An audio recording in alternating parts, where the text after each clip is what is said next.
Et si aujourd'hui on parlait de ces femmes que je vous déconseille très fortement de fréquenter? J'ai répertorié pour vous 5 types bien précis, 5 profils que vous allez reconnaître et que dans votre intérêt, vous feriez mieux d'éviter. On va parler de ces femmes qui ne sont tout simplement pas en mesure de vous offrir une relation saine.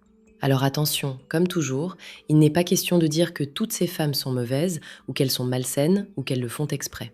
Il est juste question de vous dire que certaines femmes, au moment où vous les rencontrez, ne sont pas disponibles, pas prêtes, pas dans le bon état d'esprit pour construire quelque chose de solide avec vous. Et que si vous voyez ces signaux-là, vous seriez bien avisé d'y faire attention. Fuir, rester méfiant, recadrer, c'est vous qui choisissez. Mais au moins, vous serez prévenu. Premier type de femme à éviter, celle qui teste en permanence. Vous la connaissez.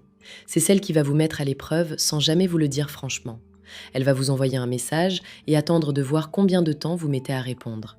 Elle va vous créer une situation ambiguë juste pour observer comment vous réagissez. Elle va vous raconter une histoire dans laquelle un autre homme est impliqué juste pour voir si vous allez réagir, si vous allez vous braquer, si vous allez vous montrer jaloux. Et en fait, tout ça, c'est un test.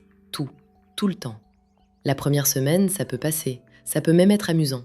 Le problème, c'est quand ça devient un mode de fonctionnement permanent, quand cette fille n'est jamais capable d'être naturelle avec vous parce qu'elle est tout le temps en train de vous évaluer, de jauger, de voir jusqu'où vous allez tenir. Et ça trahit quoi comme chose? Ça trahit en général une très grande insécurité. Une femme qui est bien dans sa tête et dans une relation, elle n'a pas besoin de vous tester en permanence ni de vous piéger pour savoir si vous êtes fiable. Les tests permanents, c'est souvent le signe d'une fille qui a été blessée, qui a des blessures de confiance importantes et qui n'arrive plus à faire confiance à qui que ce soit naturellement. Ce que vous allez vivre avec elle, c'est une relation dans laquelle vous allez devoir faire vos preuves indéfiniment et où quoi que vous fassiez, ça ne sera jamais suffisant pour combler ce besoin de réassurance qu'elle a. Méfiez-vous. Deuxième type de femme à éviter, celle qui compare tout le temps. C'est celle dont l'ex revient constamment dans la conversation.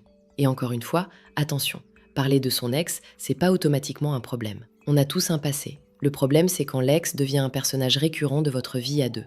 Quand elle vous dit des choses du type « lui au moins il faisait ça » ou à l'inverse « toi t'es tellement mieux que lui », mais qu'il revient quand même dans chaque conversation, dans chaque situation un peu chargée émotionnellement. Ce que ça veut dire qu'elle n'est pas passée à autre chose, que mentalement, émotionnellement, cet homme-là occupe encore énormément de place dans sa tête.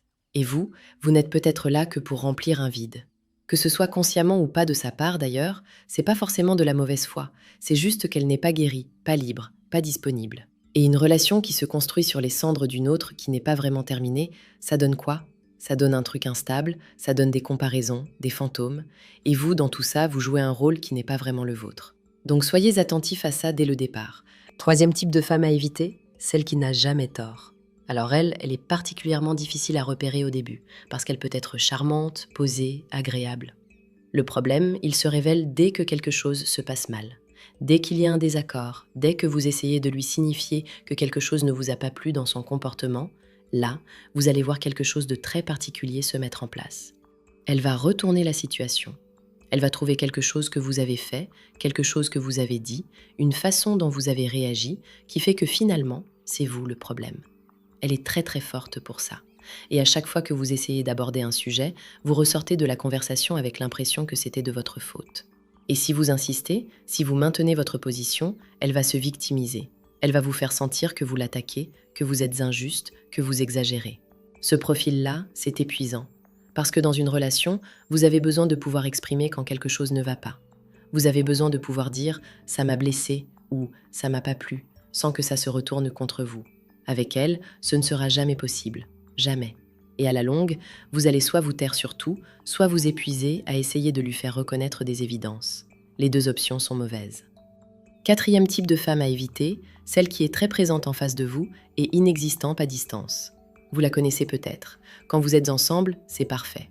Elle est là, elle est enthousiaste, elle est engageante, vous passez un moment formidable à chaque fois.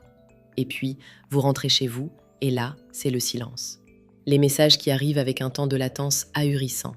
Des réponses courtes, distantes, parfois carrément plus rien pendant des heures. Et vous vous demandez si vous n'avez pas rêvé la personne que vous avez vue 2 heures avant. Ce que ça traduit, c'est en général une fille qui veut profiter du moment, mais qui ne veut pas s'engager dans quelque chose de suivi. Elle compartimente. Elle vous met dans la case « moments agréables » et elle reprend sa vie de son côté dès que vous n'êtes plus là physiquement.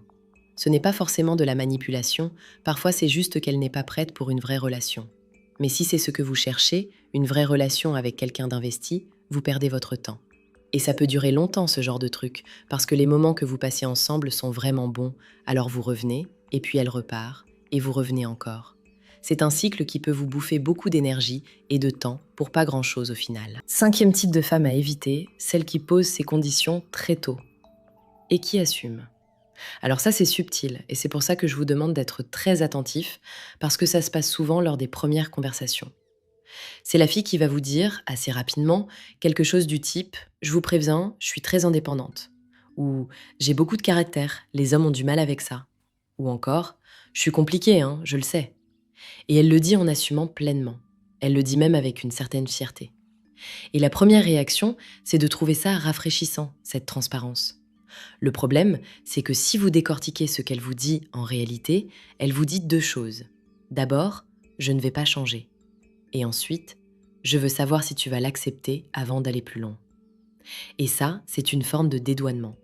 Si elle vous prévient et que vous restez là, elle considère que vous avez validé le comportement, que vous avez dit oui à l'avance. Donc si dans 6 mois ce comportement pose problème, elle pourra légitimement vous dire « je t'avais prévenu ». Et elle aura raison. Donc si quelque chose dans ce qu'elle vous annonce vous pose un problème potentiel par la suite, dites-le clairement et rapidement. Si vous lui plaisez vraiment, vous verrez qu'elle sera capable de faire un effort. Mais si vous restez sans rien dire parce que vous trouvez ça passable ou parce que vous êtes trop content qu'elle soit là, ne vous étonnez pas que ça devienne une vraie source de conflit plus tard. Voilà, on a fait le tour de ces 5 profils. Et comme d'habitude, je le rappelle, la très grande majorité des femmes ne sont pas comme ça. Ces profils existent, ils sont réels, mais ils ne sont pas la norme. Ne partez pas de là en vous disant que toutes les femmes sont à fuir ou qu'il faut chercher la petite bête à chaque fois que vous rencontrez quelqu'un. Ce serait contre-productif et franchement, ce serait dommage. Ce que vous devez faire, c'est rester attentif, rester lucide et ne pas vous laisser embarquer trop vite par quelqu'un qui vous envoie plusieurs de ces signaux à la fois. Si vous avez des questions, des témoignages, des choses à ajouter, les commentaires sont là pour ça, je lis tout. Retrouvez en bas d'informations mon livre sur les essentiels à savoir sur les femmes. À très bientôt, nous sommes presque 10 000 sur la chaîne, merci à vous.